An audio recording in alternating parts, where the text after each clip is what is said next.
Bonjour gamers et gameuses pour la deuxième émission de Gameplay. Aujourd'hui dans les news, nous parlerons de Quake Wars. ID Software confirme finalement que Quake Wars, son FPS multi prévu sur PC, sera porté sur Xbox 360 et PS3. Des portages qui seront assurés par deux développeurs. Tout d'abord, Never Software se chargera pour sa part de la version Xbox 360, pendant que Z Axis travaillera sur la version PS3. ID ne précise pas pourquoi avoir choisi de confier cette tâche à deux studios différents.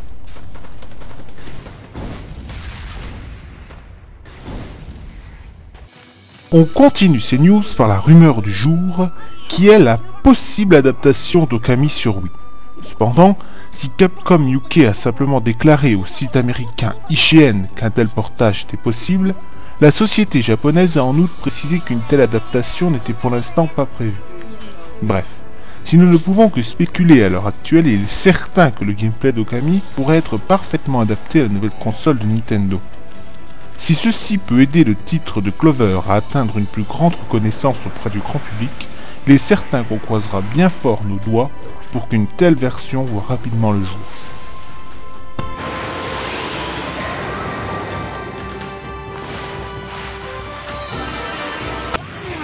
Après avoir raisonnablement brillé sur Xbox 360, Test Drive Unlimited essaiera de récupérer quelques pépettes supplémentaires grâce aux sorties PS2 et PSP prévues respectivement pour le 16 février et le 7 mars prochain. À première vue, les deux versions devraient être identiques en termes de contenu à celles de la 360, et pour l'heure, Atari n'a pas encore communiqué sur d'éventuelles spécificités.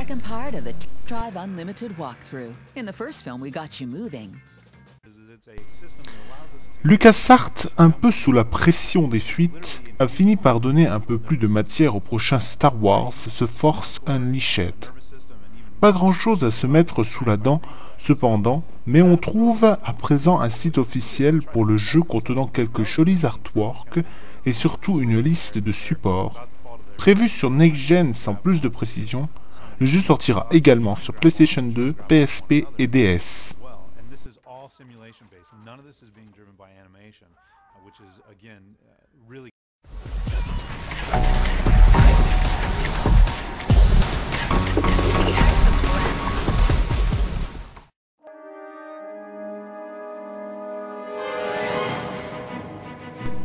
Si les graphismes ne sont pas le principal atout du jeu, ils sont tout de même honnêtes avec quelques effets réussis.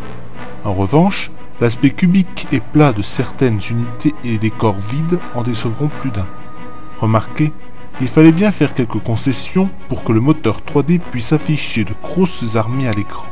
Le jeu étant déjà bien assez gourmand comme ça, pour en profiter pleinement, il vous faudra d'ailleurs une configuration musclée, sinon vous subirez de nombreux ralentissements, surtout sur les grandes cartes avec 8 joueurs en escarmouche.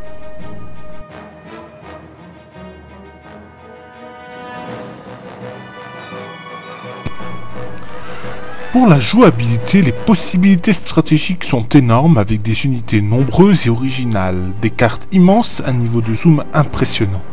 Toute cette richesse a néanmoins un prix. Le titre est plutôt difficile à maîtriser et ne plaira donc pas aux néophytes ou à ceux qui préfèrent les titres du genre de Command & Conquer, plus fun, plus rapide, plus accessible.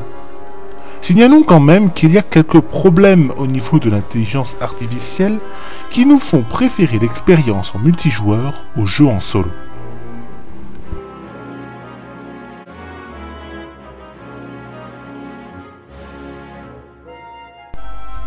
Pour le scénario, correct sans plus, Supreme Commander ne brille pas particulièrement pour la qualité de ses trois campagnes solo assez classiques et sans grand génie au niveau de la narration.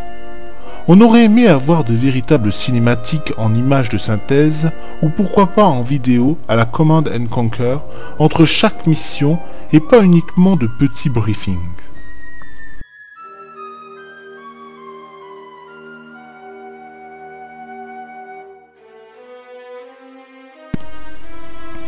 Et non, pas de 18 sur 20 ni même de 17 sur 20.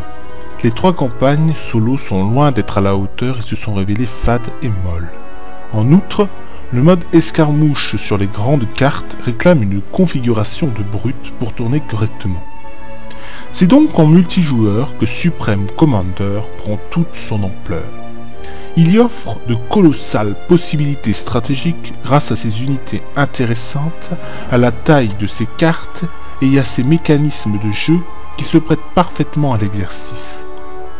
Si vous aimez jouer à plusieurs et que la relative difficulté de prise en main ne vous rebute pas, vous pouvez aisément vous laisser tenter par ce jeu qui semble tout de même de bonne qualité.